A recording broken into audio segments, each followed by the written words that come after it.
morning. Please have a seat. It's good to see everybody here. My name is Scott Heare. I get to be one of the pastors here. Always a privilege to be with you. Before I go any further, I like to do this every once in a while. They don't necessarily like it because they do it for God. They also love you. But would you join me in just thanking our worship team for all of the work that they do?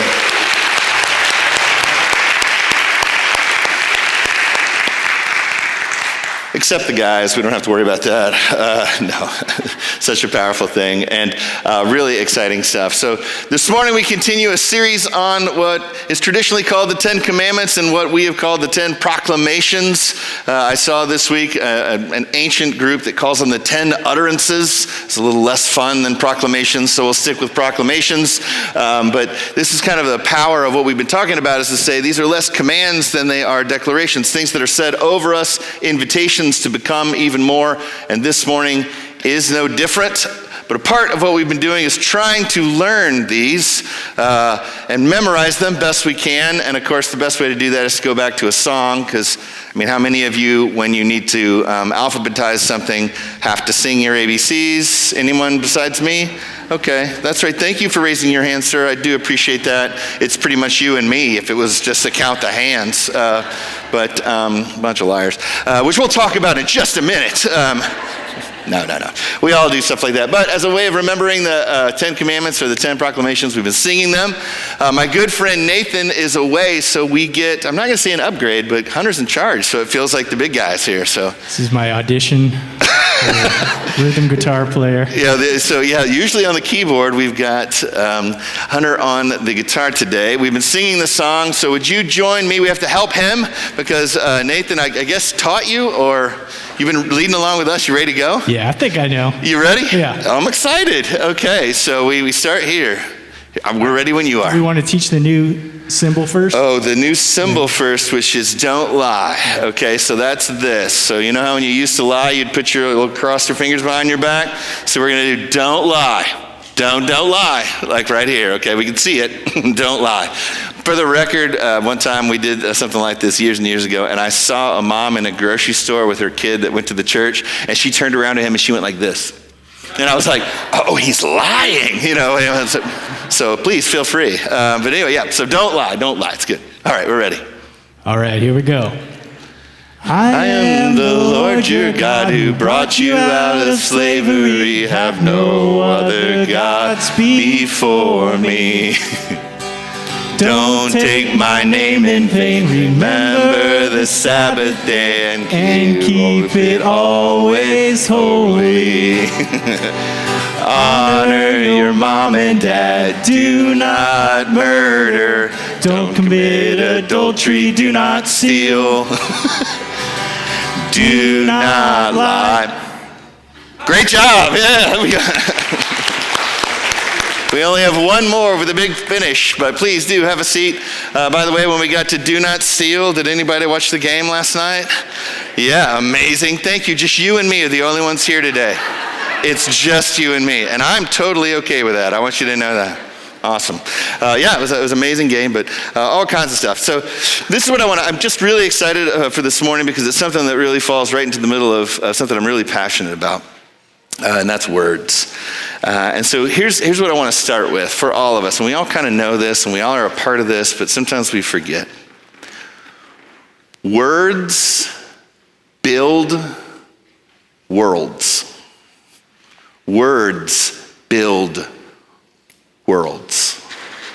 We kind of all know it because it's something that kind of comes into us, things that are said to us, or maybe things that we have said, both that are life-giving, as Hunter said, or Travis said, or Beyonce said. That felt very famous all of a sudden. But there are these things where you're either a fountain or a drain. There's this picture where words matter, like how we behave, what we do makes an impact. Whether we believe it or know it or not, it's real. So the first thing I'd just ask is, can you remember a time when somebody spoke into your life in such a way that it opened up like a new way for you to be? Can you remember anyone like that? Sir, do you? Yeah, thank you. I'm telling you, I'm okay with it, but I need some really fast reactions from you this morning. I guess everybody else was up late watching the game. That's fine, but Right? So we can remember kind of those words, kind of those things. Some of you know, I know my family does, that there was one person that made a big difference from my life when it comes to something that we experience together every week. And it was a professor named Zan Holmes. And Zam Holmes was my preaching professor, homiletics, when I was in seminary. And he's an African-American preacher, like this kind of guy that when he got in front of a group, everybody was on board, on fire. You always were sad when he stopped preaching.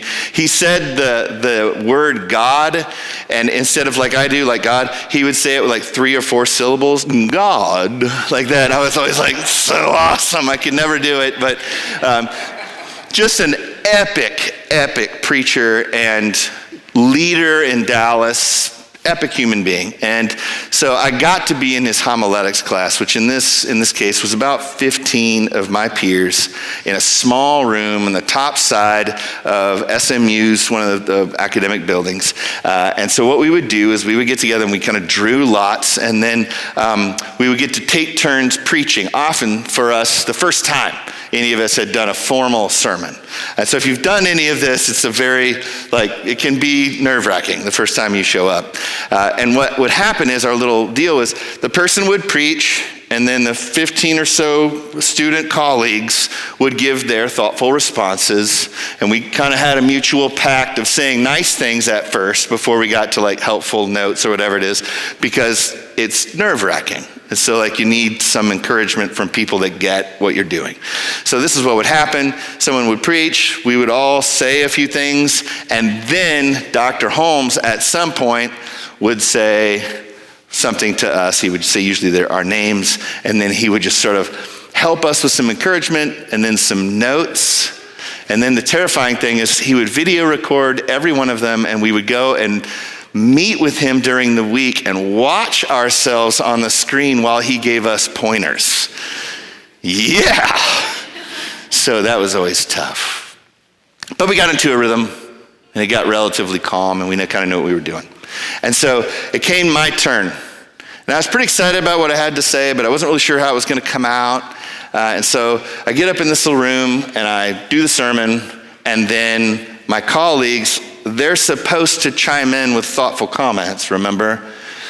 And as they're about to chime in, and I'm looking at them like, go, help me, this kind of thing, Dr. Holmes interrupts the whole thing. First sermon in school, the whole deal. And he, with that great big voice, he says, Mr. Heare. And I'm like, yeah, that's me, yeah. Yes, sir. Yes, sir. And he said something so interesting. He said, how tall are you?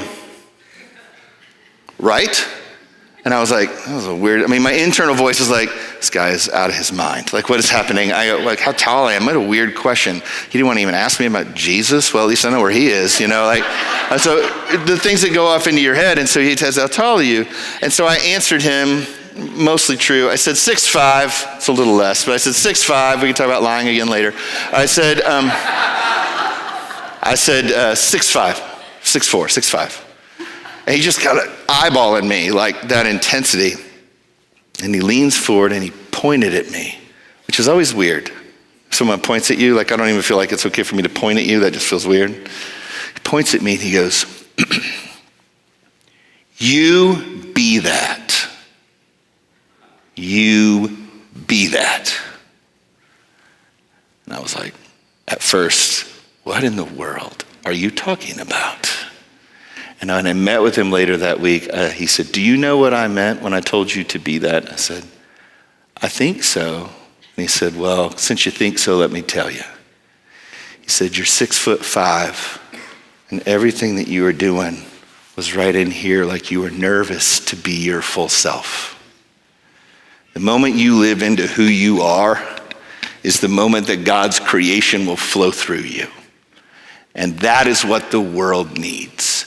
Don't you be small. And I was like, if you could have said, do the sermon over again in public with 1,000 people, I would have gone crazy. I was just like, at that point, I was like, I had permission to be the full version of me. And I don't know that I ever had in that space.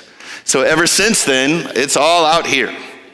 In fact, what was funny is I had preached in the small church that I was serving at the time, and I would stand really close, and so I had done this the whole time. So the first time I did that, I went, whoa, and I could see the first 3 rows go, ooh, that was a lot, yeah.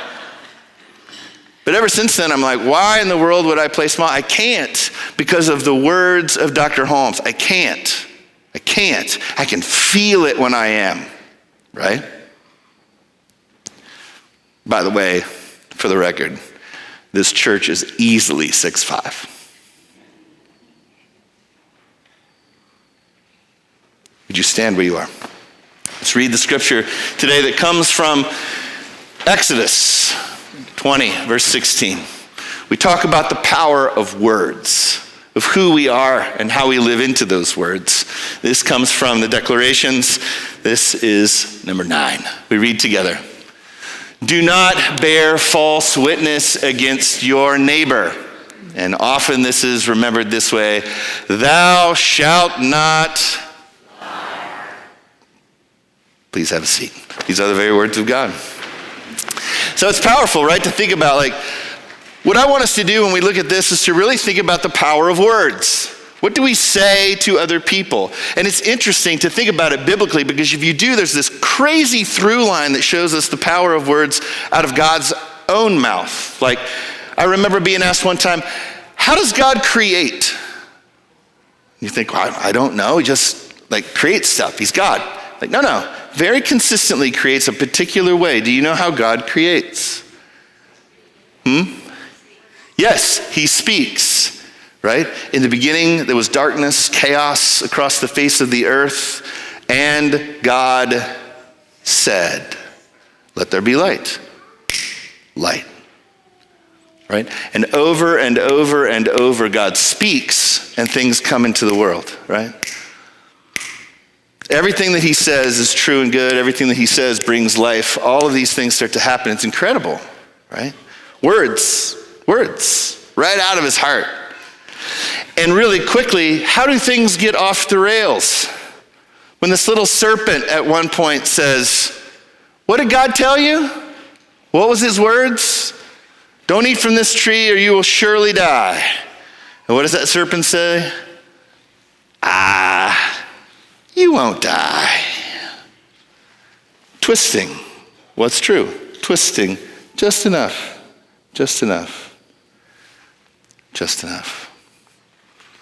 Cain, after he kills his brother. Where's your brother?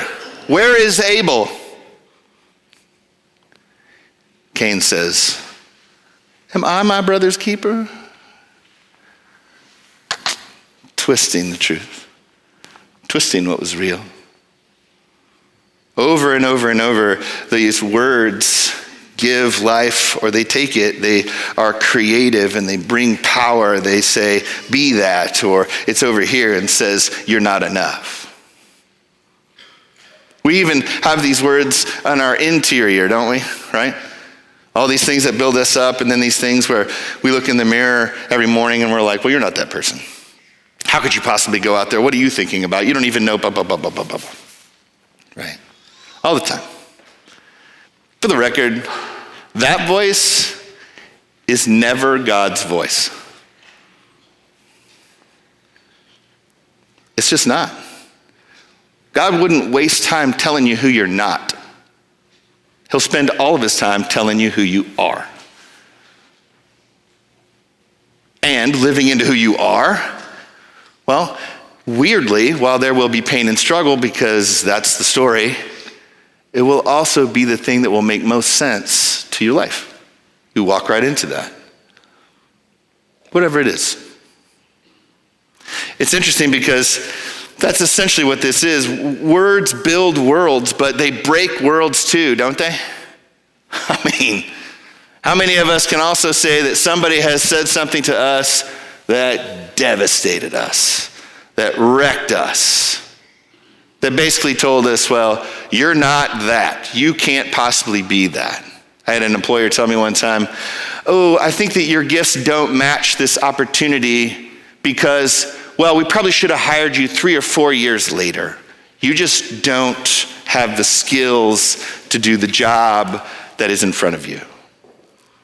And I thought, I was just gutted. It was brutal, right? That doesn't even go back to like childhood or, and by the way, parents, God bless us. That's because me too. We do our best, but no doubt we've wounded our kids. We're imperfect people that have tempers and all that stuff. So kids, we're also really sorry. Our parents did it to us too. We would prefer to respond in a way that reconciles, but we got to know what it is. So we got to walk through this stuff, right? It's powerful things though. When we break things though, it's the worst. Because that's really lying. Lying breaks community, breaks trust. It breaks God's creation. It breaks God's powerful community of us, like it does all kinds of things. We see on the news all the time, God bless, there's a church denomination this week that went into a hole because they've been hiding things that they shouldn't be hiding. Like all this other kind of stuff makes it just hard for people to trust the places you should trust the most. And it just is disintegrating on so many different levels. I saw a speaker one time, his name is Francis Chan, and he was speaking to a group of Christian leaders. And he said, at the end, he did a very good job talking, and then he walked away, and then he came back. And the MC was awkwardly releasing us to dinner. And he said, I'm so sorry, I just feel God leading me to say something else, and do you mind? And he was like, no, that's fine. So Francis Chan takes the microphone back, he steps forward and he goes, where's the camera? Because there's thousands of us in this room. He goes, where's the camera? Where's the camera? It's real awkward. And there's a camera right here. He goes, okay. He goes, first off, I apologize to you for my big face, but I want you to see my eyes because what I'm going to tell you is this serious. We're like, what? Well, this is intense. And he goes, according to the numbers, many of you in here are committing adultery. And we're just like, and he goes, I need you to do something for me. Remember, he's talking to Christian leaders, pastors, all this kind of stuff. He goes, I need you to quit your jobs. The kingdom can't handle any more brokenness because of the trust we're breaking with people. And he said this, and if you have to lie to quit, that's okay. You're lying about most of your life anyway. Okay, thank y'all. Have a good evening. And he hands the thing. And I remember the MC just staring at him while he walked away, like no idea what to say. So he just like, we have several announcements. It's just like, but this life of lying, this life of breaking can get really big. And if you notice, all these things begin to build on each other, and lying is definitely a big piece of adultery, and adultery the same. And so it gets like really difficult. It breaks covenants. It breaks covenants. It does all kinds of stuff. I mean, so a lot of us in here are lying. And here's the other part. It's got to be weighing you down. It weighs me down. It does. Did you know that we're actually built, created to tell the truth? Did you know that when they do studies, neurological studies, they find that if somebody lies, well, if somebody tells the truth, there's a certain pattern of things that kind of fire off in their mind. But when they lie, it's almost 3 times as much of your mind that fires off. Because this is what you have to do. You have to think of what the truth is. Then you're measuring whether you're going to be able to survive saying that truth. Then you make a decision on how you're going to avoid saying that truth. And then you have a whole structure that comes under that strategizes how you're going to maintain not telling the truth. And you figure really quickly out how far you have to do that in order to maintain the ruse. And it happens like that, but your brain goes big. And then just like trauma or anything else, your body remembers. And so over time, it weighs on you. It's why eventually people on their deathbeds or even people in front of judges and all these other kind of places just eventually just sort of, I've got to get it out.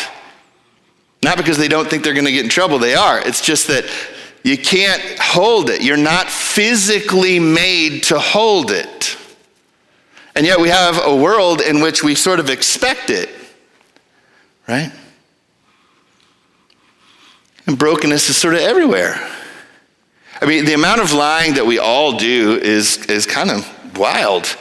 They have numbers that talk about how many half-truths and little things that we do along the way all the time. And sometimes you're thinking to yourself, are there any times that you can lie? Absolutely. It's in the Bible, right? Do you remember one of the examples we studied this week was the women that were midwives when Pharaoh says, go and kill all the babies, right? And the midwives don't. And when the authorities come to them, actually when Pharaoh calls them, they go in front of Pharaoh, which was interesting to think about this week, right?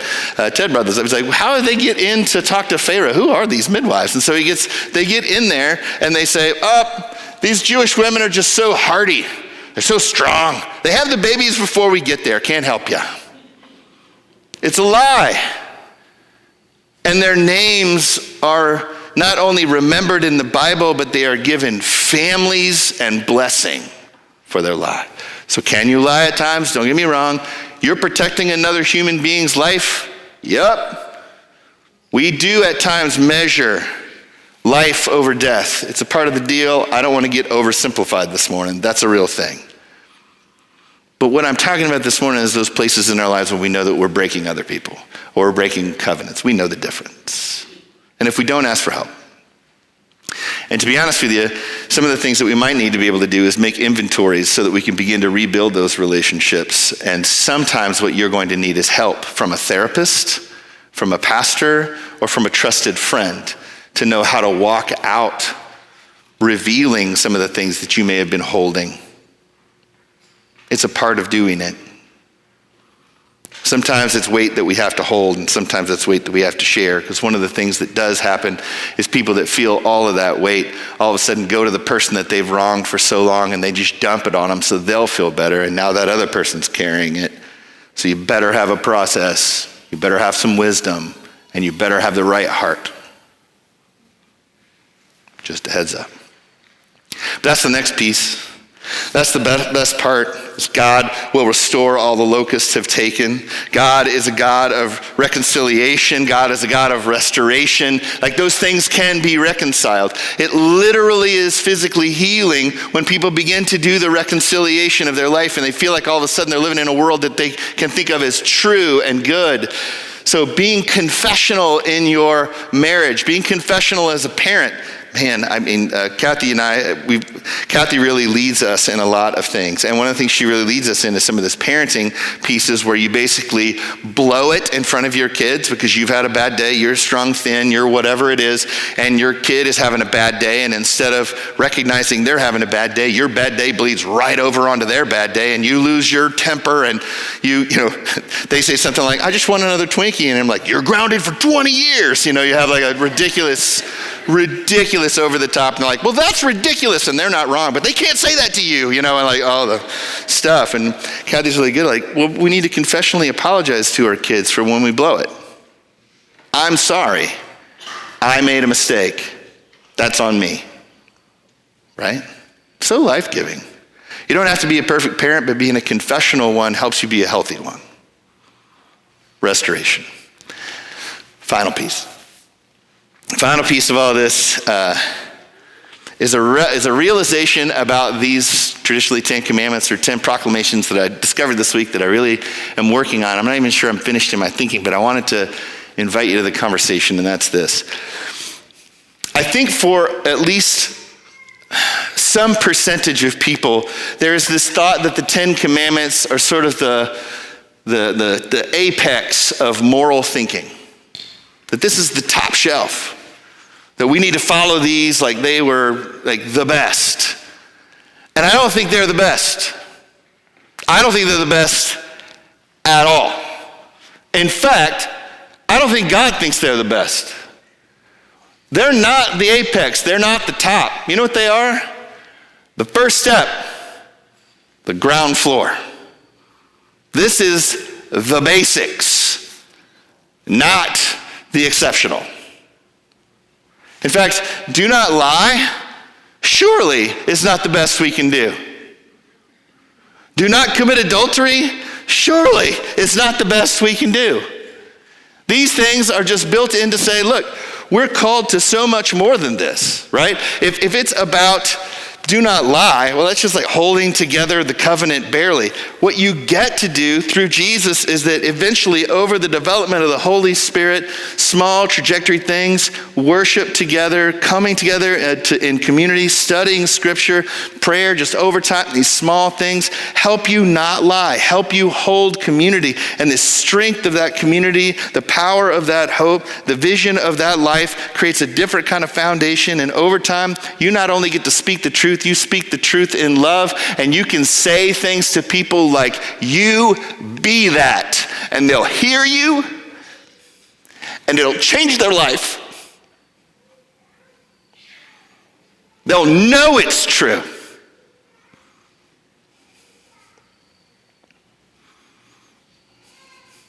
Friends, in this room, will never be ground floor. This place is full of too much potential and hope. Every single Sunday, I meet somebody new that blows my mind. Every Sunday.